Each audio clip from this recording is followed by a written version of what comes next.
교수님, 천국과 지옥 정말 있습니까? 우리는 지옥하면 머릿속에 떠오르는 생각이 있잖아요. 천당도 마찬가지고 그거는 기독교랑 상관없어요. 성경의 기본적인 거는 야, 이게 하나님 다 뜻이 있어서 그런 거지 하나님의 뜻을 네가 어떻게 다 아냐 그런 얘기 하지 않아요. 그렇다면 우리가 아는 이미지와 성경에서의 예수의 모습은 어느 정도 같고 좀 다르기도 한가요? 그냥 다르다고 생각하면 됩니다. 수염 있고 머리 길고 이렇게 된 거 두르고 사실 거의 없다고 생각하면 돼요.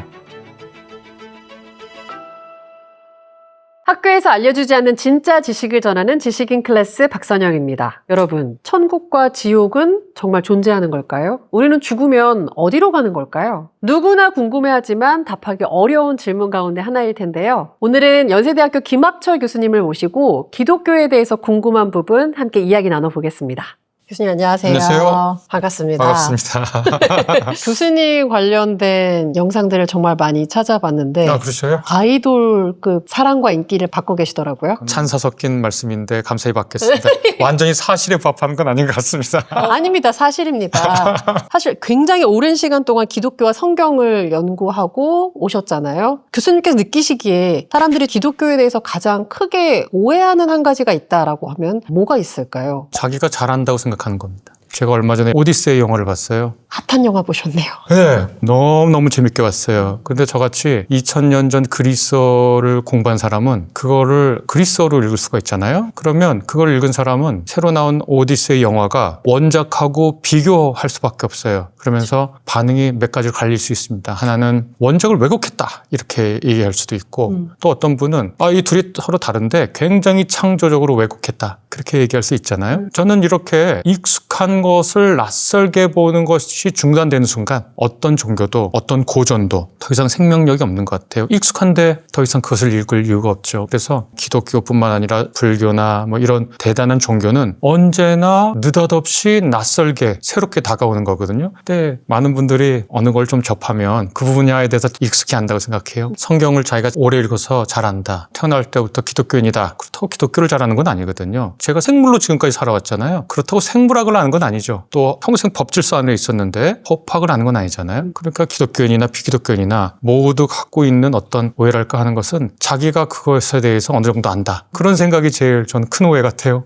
계속 끊임없이 낯설다고 생각하고 그것에 대한 탐구해야 되는 게 아니라 난 알고 있어 익숙해라고 생각하는 게 가장 위험하다는 말씀처럼 들리네요. 그렇다면 기독교인들에게도 비기독교인들에게도 굉장히 익숙하다고 여겨지는 예수의 이미지가 있지 않습니까? 그 예수라는 이미지가 우리가 아는 이미지와 성경에서의 예수의 모습은 어느 정도 같고 좀 다르기도 한가요? 그냥 다르다고 생각하면 됩니다. 예수 하면 어떤 이미지가 떠오르세요? 수염 있고 머리 길고 이렇게 된 거 두르고 그것은 헬라 세계에서 신을 나타내는 방식입니다. 아니면 통치자를 나타내는 방식이거든요. 비단 예수의 모습이 아니라 통치자나 신의 모습이 늘 그렇게 그려졌다는 말씀이세요? 네, 그러니까 그런 이미지 속에 예수를 넣은 거예요. 그러면 그전에는 어떻게 그렸겠는가? 예수가 수염도 없고 젊은 청년으로 나타나는 것도 있고요. 그러니까 사람들은 자기 머릿속에 어떤 예수 이미지를 떠올리는데 대부분 그것이 정형화된 것이거나 아니면 누군가에게서 들었거나 아니면 시대가 그렇게 그려내는 건데 오늘날 예수가 이런 분이야 이렇게 얘기하면 아 그래? 하고 놀라요. 저도 가끔 생각을 하면 대단한 분이야 이런 생각도 들고 야 이분 진짜 급진적이다 이런 생각도 들고 어떨 때는 이렇게 무모한 말씀을 하나? 이런 생각도 들고 아니 그렇게 성경 공부를 많이 하고 연구하신 교수님께도 아직도 낯설고 알아가야 할 게 많고 질문은 끊이지가 않는 거군요. 네, 사랑해서 그런가 봐요. 그리고 이래서 사람들이 또 교수님을 사랑하는 것 같습니다. 아유 감사합니다. 그렇게 말씀해 주셔서. 조금 다른 질문으로 말씀을 드릴 텐데 어릴 때부터 정말 많이 들었던 얘기가 착하게 살면 천국 가고 못되게 살면 지옥 가. 뭔가 죽음 뒤에 어떤 세계가 있다는 이야기를 참 우리는 익숙하듯 들어왔는데요. 많은 분들이 정말 궁금해하실 걸 여쭤보겠습니다. 교수님, 천국과 지옥 정말 있습니까? 예수는 2000년이라고 하는 어마어마한 시간적 차이와 동아시아인 우리하고 어마어마한 지리적 간격이 있어요. 문화도 다르고 경제도 다르고 언어도 당연히 다르고 그러니까 천국 그 다음에 딸려 나오는 게 지옥이잖아요. 4, 5세계. 지옥이란 말 자체가 불교에서 온 거예요. 천국 그전엔 뭐 천당 지옥 할 때 천당이란 말도 불교 용어예요. 그러니까 우리는 지옥하면 머릿속에 떠오르는 단어가 갖고 오는 문화적인 생각이 있잖아요. 천당도 마찬가지고 그게 번역어로 예수와 예수의 동시대 사람들이 했던 말 말을 이해하려고 하니까 원래의 의미는 온데간데 없어지고 단지 그냥 어떤 하나의 실마리를 가지고 천당 지옥의 오래된 우리의 관념을 기독교가 말하는 거로 생각하죠. 일단 처음에 기독교가 경전이 유대교랑 같이 쓰는 구약성서가 있고 그다음에 예수 이후에 신약성서가 있는데 거기에는 사실 사후세계에 대한 관심이 거의 없다고 생각하면 됩니다. 예수가 만약 100을 말했다. 그러면 하나 정도 말했을까? 0.5개 정도 말했을까? 그러니까 말 자체가 천국이라고 번역했지만 국에 해당하는 말이 바실레이아라고 하는 헬라어거든요. 그게 오늘날 영토를 가진 개념의 지역이라기보다는 통치나 질서를 뜻해요. 그래서 예수가 한 말이 우리가 하나님의 나라로 가자가 아니라 하나님의 통치, 하나님의 돌보심, 하나님의 질서가 여기 지금 왔어. 그게 예수가 한 가장 중요한 슬로건이에요. 그걸 이제 번역을 한 거예요. 우리나라 말로 하나님 나라 이렇게 번역도 하고 마태복음서라는 데를 보면 그걸 천국이라고 표현하는데요. 국은 역시 바실레이아고 천은 하늘을 가리키는 우라노스라고 하는 말인데 근데 그때 하늘은 스카이가 아니에요. 왜 영어에도 스카이하고 헤븐하고 다르잖아요. 그때 하늘은 초월성, 보편성 그리고 우리가 초월과 보편성을 띤 그곳에 속해 있다라는 소속감을 주는 그런 언어예요. 그러니까 예수께서 천국이 가까이 왔다 할 때 그 천국은 초월적인, 보편적인 그리고 우리가 속해야만 하는 그 하늘, 신이 계신 그곳의 통치가 여기에 임한다. 그런 뜻이에요. 그러니까 기독교인들의 경전인 신약성서를 봐도 사후 세계에 대한 관심? 사실 거의 없다고 생각하면 돼요. 천국은 죽은 다음에 가는 곳이 아닌 거네요. 사후 세계라는 관념이 유대교에 존재하지도 않았어요. 그것이 유대인들이 BC 587년, 586년에 지금의 이라크 땅에 있던 바빌로니아 제국이 이스라엘을 완전히 무너뜨리고 난 다음에 엘리트 같은 사람을 잡아서 티그리스강, 유프라테스 강으로 데려가요. 그것을 바빌론 포로기 이렇게 부르는데 그 바빌로니아 제국이 망하고 그 다음에 지금의 이란이죠. 페르시아 제국이 서요. 그리고 거기에 그들 나름의 종교가 있었고 거기에서 사후 세계에 대한 관념을 많이 영향을 받았다라고 하는 게 대체적인 설명이에요. 그래서 이제 구약성서에 보면 소울이라는 개념이 나와요. 그건 우리나라 말로 번역하면 저승이에요. 이승이 있고 저승이 있죠. 저승이 꼭 심판의 의미가 있나요? 그렇게 말씀하시니까 우리는 왜 당연히 저승은 심판을 받는 곳이라고 여겼을까요? 하나의 통념 같은 거네요? 그러니까 그게 이제 저승하고 대응하는 그리스어는 하데스예요. 살아있는 사람은 살아있는 자의 영역이 있고 하데스는 죽은 자의 영역이에요. 그러니까 거기는 심판의 의미가 없어요. 그냥 그 다음에 지옥이라는 개념이 등장할 수는 있어요. 성경에도 타르타로스라고 하는 일종의 지옥의 개념이 있어요. 베드로서에 나온 건데 거기서의 지옥은 악한 영적 세력을 처벌하는 곳의 의미가 띄어요. 그 다음에 예수께서 말씀하신 것은 하데스 말고 게헨나라고 하는 말을 하는데 이것은 히브리어로 흰놈의 골짜기라고 하는 건데 지금도 예루살렘 가면 볼 수 있어요. 거기 보면 인신공양이라고 하는 거는 고대 세계에 거의 다 있었는데 바로 예루살렘 그 앞에 흰놈의 골짜기 거기서 유대인들이 섬기고 있던 우상들에게 아이를 잡아 바치는 곳이 있어요. 죄가 없는 사람들을 거기서 학살하기도 하고 그리고 나중에는 이제 쓰레기장 비슷하게 돼서 쓰레기를 다 모아서 태우기도 하고 그러니까 생각해 보세요. 부정의하죠. 어린아이를 잡아 죽이는 거 아주 무자비한 곳이죠. 그 다음에 계속 시체 썩는 냄새 온갖 더러운 것들이 있죠. 그것이 딱 지옥의 이미지랑 겹치잖아요. 그렇게 했나라고 하는 말을 예수가 써요. 그러니까 성경에는 저승에 대한 얘기가 전혀 없냐? 아니야. 있어요. 근데 그것이 천국이나 지옥, 우리나라의 토착적 생각, 그 다음에 불교에서 영향받은 거, 그 다음에 단테 알리기리가 쓴 신곡에서 온 서양 사람들 머릿속에도 지옥이 7층으로 되어 있고 그는 기독교랑 상관없어요. 그러면 교수님, 제가 얼마 전에 출장을 갔다 오다가 공항에서 어떤 피켓을 들고 계신 분을 봤거든요. 예수천당, 불신지옥. 그 말은 비기독교인들에겐 굉장히 좀 억울한 이야기일 수도 있지 않습니까? 그러면 이런 생각을 하는 분도 계십니다. 우리에게 그렇다면 예수를 알기 전에 있었던 어떤 훌륭한 사람은 어떤 사후를 맞이하는 거냐. 예를 들어 우리 역사에서 영웅이라고 볼 수 있는 이순신 장군 같은 경우는 예수를 알기도 전에 생을 마감을 했는데 그럼 그런 사람 경우에는 어떤 사후 세계를 맞이하는 거냐. 이런 질문을 하시는 분도 계십니다. 기본적으로 몇 가지가 있어요. 예를 들면 로마서 2장 이런 데 보면 하느님의 법, 그러니까 하나님이 이렇게 사는 것이 정당해. 이렇게 사는 게 인간처럼 사는 거야. 라고 하는 그 법을 모르는 비유대인에게는 양심이라고 하는 법을 통해서 하나님이 살아갈 길을 알려줬다고 생각해요. 그러니까 이스라엘의 신인 야훼죠. 야훼도 모르고 또 예수도 모른 채 삶을 마감한 분들에게는 그런 양심을 통한 보상을 해주신다 혹은 심판을 해주신다 그런 얘기 있어요. 이것은 이미 2세기에 기독교 사회에서는 순교자 유스티누스 이런 위대한 분이 있는데 이분은 만물에 로고스의 씨앗이 뿌려져 있다고 생각했어요. 로고스라고 하는 게 이제 흔히 이성으로 번역하는데 네. 우리는 이성하면 인간 머릿속에 있는 걸 생각하잖아요. 네. 근데 고대 그리스 사람들은 만물에 로고스가 있어서 이 세계가 케이오스, 혼돈이 아니라 질서가 있는 조화로운 세계라고 생각했어요. 그걸 코스모스라고 불러요. 근데 우리가 그 안에 있으니까 여기에도 코스모스가 있을 거 아니에요. 이 로고스가. 그럼 로고스가 신의 뜻을 계시해 준다고 생각했어요. 그래서 유스티누스에 따르면 소크라테스, 헤라클레이토스처럼 로고스를 이미 충분히 발현하고 살았던 이런 분들은 어떤 의미에서 그리스도인이다 이렇게까지 얘기를 해요. 결정적으로 예수도 어떻게 얘기했냐면 그대는 내가 못 먹었을 때 먹을 걸 줬고 내가 헐벗을 때 입혀줬고 내가 감옥에 있을 때 나를 면회와줬고 그대는 내 오른편에 서라. 그랬더니 그 사람이 되물어요. 제가 언제 주님을 먹이고 마시게 하고 언제 감옥에 방문 갔습니까? 그랬더니 가장 약자에게 한 그것이 바로 나한테 한 것이다. 이렇게 예수께서 얘기해요. 그러니까 예수라고 하는 분을 전혀 인식하지 못했어도 그의 그런 행위가 마땅히 보상? 그런 것이 있을 것이라고 얘기해요. 그것도 반대가 있어요. 너는 내가 줄였을 때 안 먹였고 내가 목말랐을 때 물도 안 주고 내가 고통당할 때 병들었을 때 찾아오지도 않았다.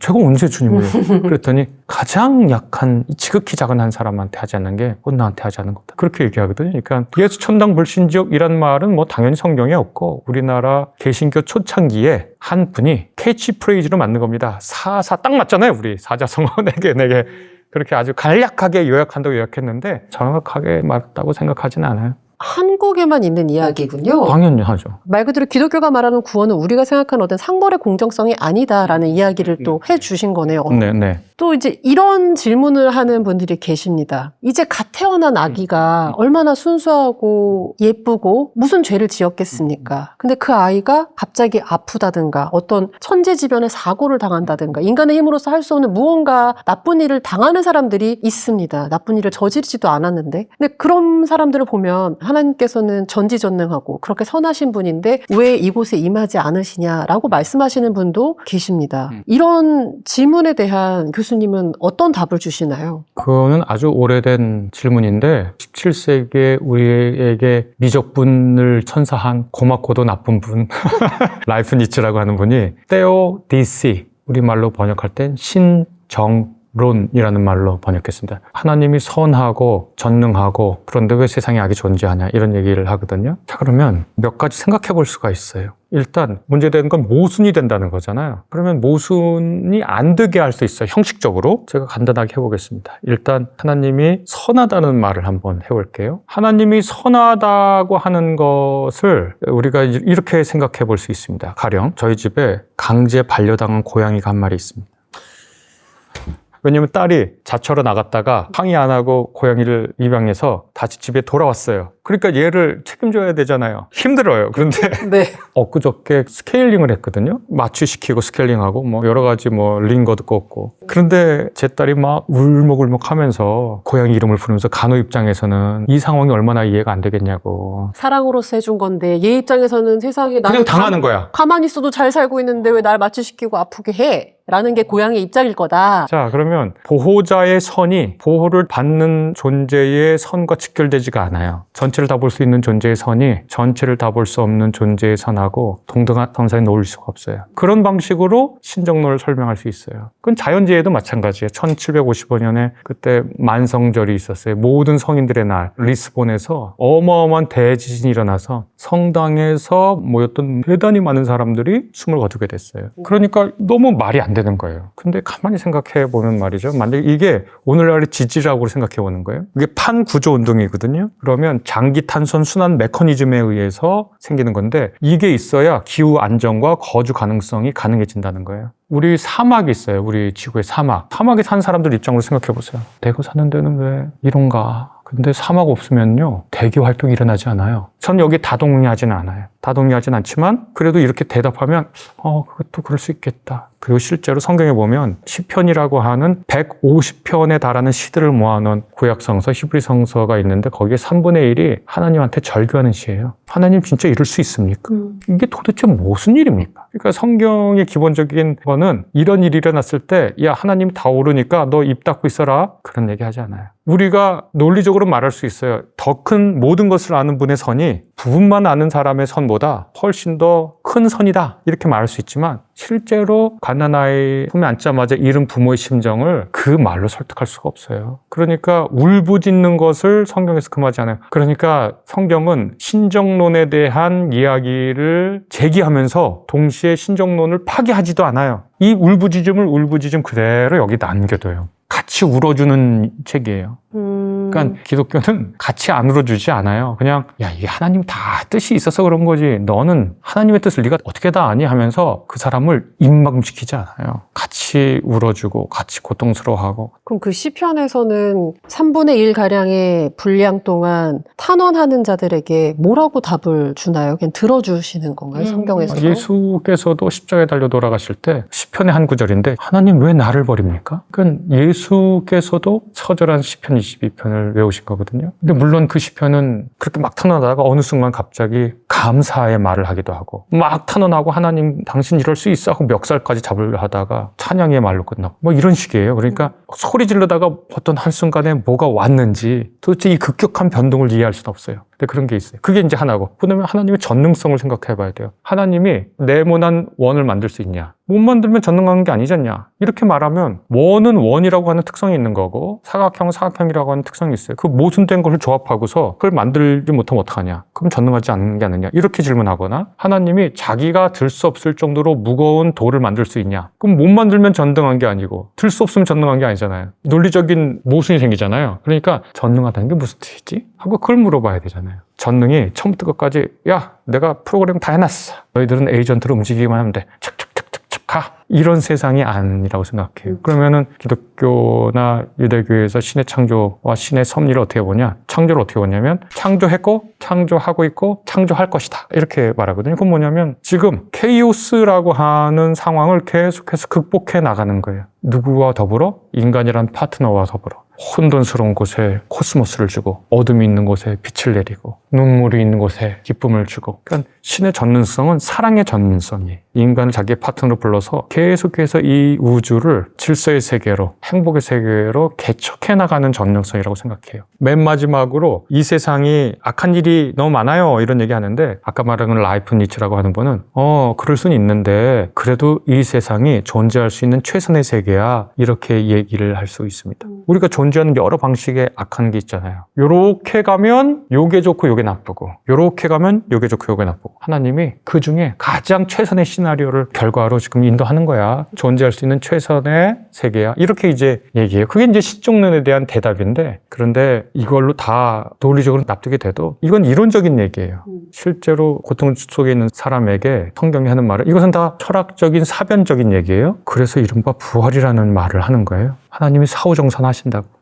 사후 정산하신다고. 이러한 개념이 생긴 게 유대의 역사에서 페르시아 다음에 지중해 세계를 통일하는 게 바로 알렉산드로스 대왕이거든요. 그게 이제 무너져갈 때 대항한 마카베오라고 하는 가문이 있습니다. 유대인. 이 사람들이 정말 목숨을 내걸고 싸우다가 헬라 제국의 군대에 의해서 목숨을 잃었거든요. 다 울부짖어요. 정의로운 사람이 이렇게 죽어나가는데 이 정의는 언제 세워집니까? 이 정의로운 사람이 죽고 하데스에서 그림자처럼 사는 거 이게 정말 정당합니까? 그때 아까 말씀드렸듯이 페르시아에서 사후세계에 대한 생각이 겹치면서 일부 유대인들이 부활이라는 개념을 적극적으로 말하기 시작해요. 죽은 자 가운데 정의로운 사람이 부활할 것이다. 그래서 부활이라고 하는 건 신종론과 결부되어 있는 생각이에요. 그래서 신약 성경 예수의 기독교 얘기는 그 원인을 설명하지 않고 나중에 이것이 반드시 정의로운 일로 되살아나올 것이다. 신이 정의를 양보하지 않을 것이다. 그러니까 우리가 처음에 했던 사후세계 얘기 그냥 우리는 흥미거리처럼 생각해요. 내가 착한 일 하면은 뭐 천당 혹은 지옥 가? 그게 아니라 기독교 내에서 사후세계, 부활에 관한 이야기는 이렇게 신정론적 질문하고 있다 했어요. 지금 말씀 주신 부분이 다르게 표현한다면 이제 믿음의 영역으로 들어가는 부분인 그럼요. 것 같습니다.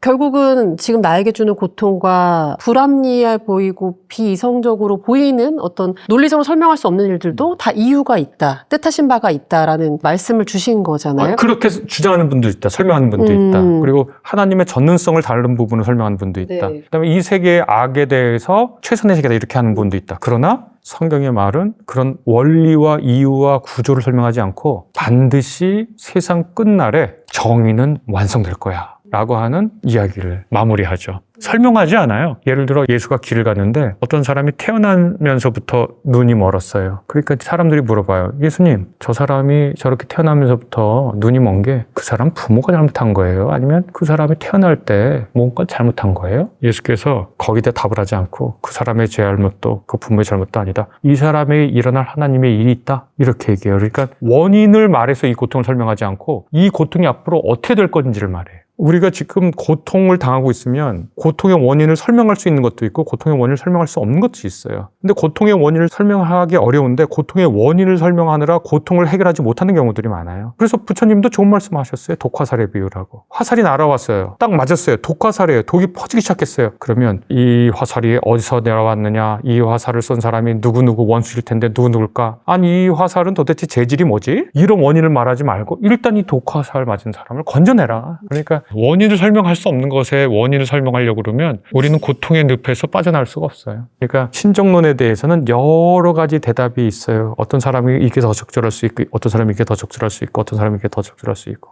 아무것도 적절하지 않은 분에게는 내가 믿는 정의의 하나님은 절대로 이 불의를 방치하는 분은 아니야. 언젠가는 반드시 회복할 거야. 이런 식으로 얘기할 수 있죠. 그러나 고통 중에 있는 사람에게는 나는 지금 너무 고통스럽고 그것이 나의 전부이기 때문에 그 고통 외에는 다른 생각을 하기는 참 어려울 때가 많습니다. 예를 들어 신자께서 나를 고통 속에서 구원해 주십시오라고 기도를 막 하는데 고통에 휩싸인 사람에게는 나는 구원받지 못했어라고 느끼는 상황이 있기 마련이지 않습니까? 그런 상황에서는 무엇을 믿어야 하는지 힘들어하시는 분들이 많을 것 같아요. 저는 그래서 예수라고 하는 존재가 참 위로가 되는데 그분이 사람들에게 나쁜 짓을 한 게 없어요. 그분은 도왔죠. 사랑했고 아끼고 돌봤어요. 근데 제자한테 배신당했죠. 자기가 지금까지 기적 베풀어가지고 화냈던 군중들에게 배신당했죠. 적들에게 둘러싸였죠. 그리고 마지막에는 하나님마저 없는 상황 같죠. 예수님 기도했거든요. 할 수만 있으면 이 고통을 나한테서 지나가게 해달라고. 그런데 안 지나가잖아요.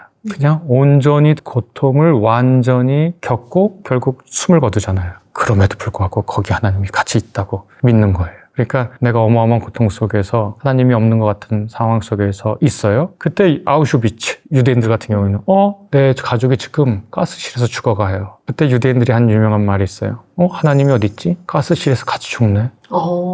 그런 통찰을 하게 돼요, 유대인들이. 그걸 아우슈비츠 이후의 신학이에요. 하나님이 전능한 게 아니라 오히려 우리와 같이 고통당하면서 죽어요. 그런 발상들이에요. 그러니까 그는 예수 때문에 가능한 얘기. 어떻게 보면 유대인들은 그렇게 생각할 수 있지만 동시에 기독교인들은 가장 버림받은 고통의 순간에도 신이 없는 게 아니에요. 예수에게 신이 없었던 게 아닌 것처럼 그의 죽음의 순간에 외면된 그 기도의 순간에도 이 이야기를 기독교 신자가 아닌 분들에게는 어떻게 말씀을 하세요? 전 이렇게 얘기하고 싶어요. 너의 고통이 너의 잘못만이 아니야. 그러니까 불행하고 불운하고 이런 분들 있잖아요. 나에겐 삶의 의미가 전혀 없이 느껴지는 거. 그런데 어떤 의식도 없이 그냥 호스트 상태에 누워있는 분도 삶의 의미가 있어요. 왜? 내가 아버지를 너무 사랑해. 아버지가 저렇게 혼수 상태라도 있었으면 좋겠어. 왜? 그분 있어야 내가 사랑하거든. 그분 존재하는 것 자체가 나한테 힘이 돼요. 그래서 제가 드릴 수 있는 말씀은 기독교 신앙이 없더라도 가장 고통의 순간에도 우리는 인간으로서의 존엄과 누군가 우리를 사랑한다면 그 사랑이 우리를 존재의 가치가 있게 한다고 그렇게 얘기하고 싶어요. 그리고 고통 속에 있으면요 꼭 원망을 해요. 내 자신을 원망하든가 주변 사람을 원망하든가 사회 구조를 원망하든가 그렇게 하는데 원망은 해결해 주지를 못해요. 다른 걸 선택해야죠. 우리가 사랑을 선택할 수 있어요. 교수님이 왠지 정말 많은 질문을 들으실 것 같은 게 교수님은 다 뭔가를 아시고 이해하고 인간에 대해서 성찰하고 통찰력이 있는 분이신 것 같은데 혹시 개인으로서 어려움에 처하고 소중한 일을 갑자기 잃게 되거나 이럴 때는 어떤 마음을 지니시는지 그 부분에 대해서도 뭔가 개인적으로 궁금함이 좀 듭니다. 개인적인 고백을 하라는 건데 살면서 별일 없이 살기가 어렵잖아요, 사람이. 저는 고등학교를 한 1년 반밖에 못 다녔어요. 아파가지고. 사랑하는 저희 아버지도 잃어보고 살면서 자기가 자초한 어리석은 일 때문에 고통도 많이 당하고 제가 2014년에 하도 사는 게 고통스럽다, 무의미하다, 우울하다, 허무하다 이런 생각이 있어가지고 강의를 하나 개설했어요. 한 10대 명 놓고 수업하는 건데 강의 제목이 삶의 의미, 부제가 허무와 고통, 기쁨과 보람이에요. 그 학생들이 물어봐요. 이 과목에서 뭘 배울 수 있냐고. 허무와 고통은 확실히 배울 수 있다. 과제는 많아서 고통스러울 거고 성적은 그만큼 안 나와서 허무할 거다. 그런데 기쁨과 보람은 모르겠어.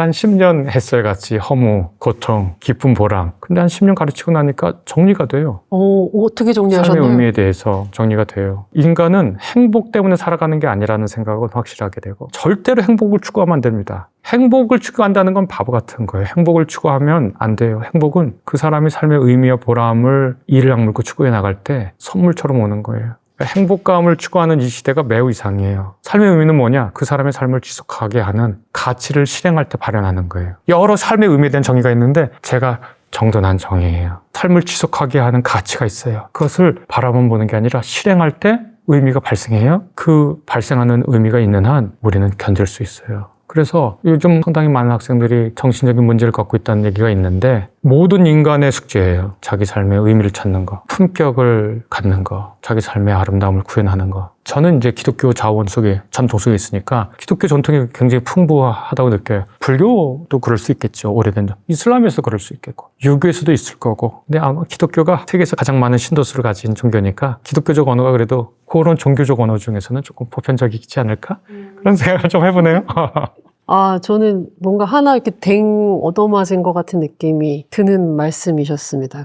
우리 그런 말 하잖아요. 행복해서 웃는 게 아니라 웃으니까 행복한 거다. 이게 막 내가 무언가를 해야, 그래야 찾아오는 게, 그때 오는 게 행복이다라는 말씀을 주신 그건 거네요. 너무나 당연한 얘기예요. 얼마 전에 그 법륜스님 얘기 봤는데 과외를 하는 학생이 있었는데 공부를 정말 안 하더래요. 근데 같이 등산을 했는데 법륜스님이 다리를 다쳐서 한 3시간, 4시간 과외를 받는 학생이 업고 내려왔대요. 그다음부터 공부를 엄청 열심히 잘하더래요. 왜냐하면 사람은 다른 사람을 돕고 돌보고 사랑할 때 자기 삶에 가치 있다고 느껴요. 그러면 의미로운 삶을 살 힘을 얻어요. 그러니까 어디서나 인간은 자기가 무엇인가 기여해서 가치를 실행하고 그 가치가 다른 사람에게 기쁨이 될 때, 이집트에서 내려오는 속담이라 그러는데 어느 한 영화에 소개돼서 널리 퍼진 거예요. 사후에 가면 한 질문을 받고 그 질문에 어떻게 대답하느냐에 따라서 천국과 지옥이 갈린다는 거예요. 그 질문이 뭐냐? 너는 살 때 기쁨을 발견했니? 그리고 그 기쁨이 다른 사람에게도 기쁨이 됐니? 그건 자기 삶의 의미가 누군가에게 가치로 실행될 때 그때 비로소 고난을 견딜 힘을 얻어요. 고난을 회피할 수가 없어요. 고난은 우리를 놔주지 않아요. 그러면 그걸 견딜 수 있는 건 뭐냐? 우리 삶을 계속 지속할 수 있는 가치가 있으면 고난을 지나갈 수가 있어요. 우린 결말이 다 알려진 드라마를 살거든요. 우린 다 죽으니까 결말은 뻔해요. 그러다가 죽었다. 그런데 이 결말이 알려진 드라마를 살아갈 힘은 그런 데 있다. 행복감을 주고 있는 데 있지 않다. 오늘 주신 말씀이 기독교인들 뿐만 아니라 그렇지 않은 분들에게도 뭔가 기독교가 인간과 삶을 어떻게 바라보는지에 대한 이야기를 얻을 수 있었던 시간이라고 생각이 듭니다. 오늘은 우리가 평소에 기독교에 대해서 궁금했던 부분을 알아봤는데요. 오늘의 이야기가 한 번쯤 여러분의 삶을 돌아보는 계기가 됐을까요? 저는 다음 시간에 다시 찾아뵙겠습니다.